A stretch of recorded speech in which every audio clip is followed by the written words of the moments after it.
श्रीहरिः लोकाभिरामं रणरङ्गधीरं राजीवनेत्रं रघुवंशनाथं कारुण्यरूपं करुणाकरं तं श्रीरामचंद्रम शरणं प्रपद्ये। मानस प्रेमियों, श्री रामचरितमानस में भगवान से की गई विनय संग्रह में आपका स्वागत है।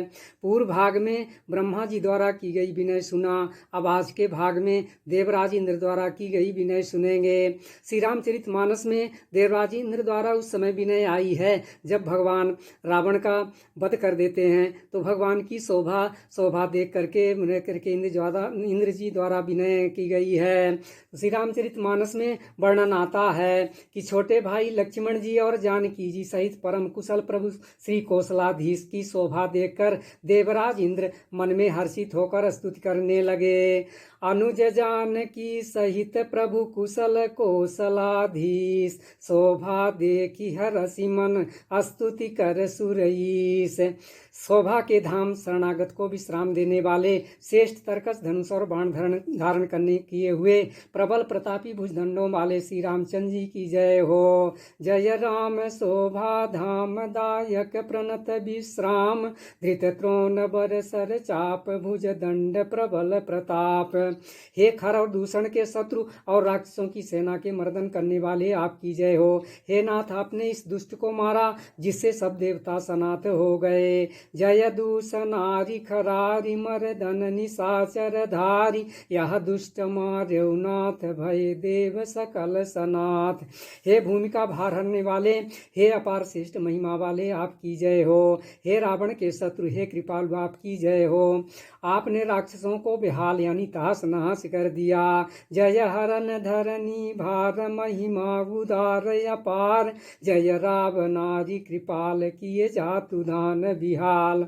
लंकापति रावण को अपने बल का बहुत घमंड था। उसने देवता और गंधर्व सभी को अपने बस में कर लिया था और वह मुनि सिद्ध मनुष्य पक्षी और नाग आदि सभी के हठपूर्वक हाथ धोकर पीछे पड़ गया था।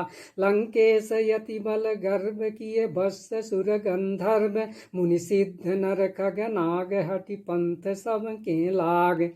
वह दूसरों से द्रोह करने में तत्पर और अत्यंत दुष्ट था। उस पापी ने वैसा ही फल पाया। अब हे दीनों पर दया करने वाले, हे कमल के समान विशाल नेत्र वाले, सुनिए। पर द्रोह रत यति दुष्ट पायो, सो फलु पापिष्ट अब सुनहु दीन दयाल, राजीव नयन विशाल।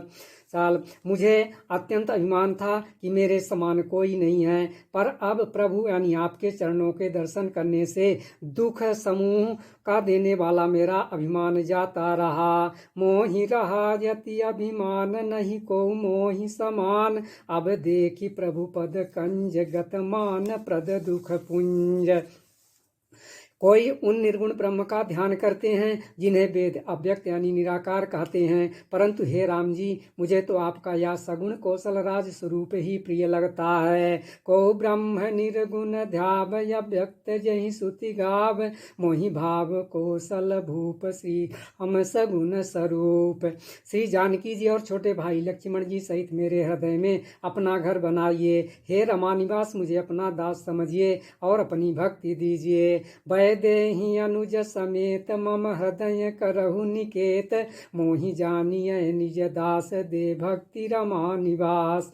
हे रमानिवास, हे शरणागत के भय को हरने वाले और उसे सब प्रकार का सुख देने वाले, मुझे अपनी भक्ति दीजिए। हे सुख के धाम, हे अनेकों कामदेव की छब वाले रघुकुल के स्वामी श्री रामचंद्र जी, मैं आपको नमस्कार करता हूँ। हे देव समूहों को आनंद देने वाले, जन्म मृत्यु हर्ष विषाद सुख दुख आदि द्वंद्वों के नाश करने वाले, मनुष्य शरीर धारी अतुलनीय बल वाले, ब्रह्मा और शिव आदि से सेवनीय करुणा से कोमल श्री राम जी, मैं आपको नमस्कार करता हूँ। दे भक्ति रमा निवास त्रास हरन शरण सुखदायकम, सुख धाम राम नमामि कामयनेक छवि रघुनायकम। सुर वृंद रंजन द्वंद भंजन मनुज तनु अतुलित बलम, ब्रह्मादि शंकर सेव्य राम नमामि करुणा कोमलम। इस प्रकार से आज की विनय पूर्ण हुई। अगली विनय के भाग में सुनाई जाएगी। धन्यवाद।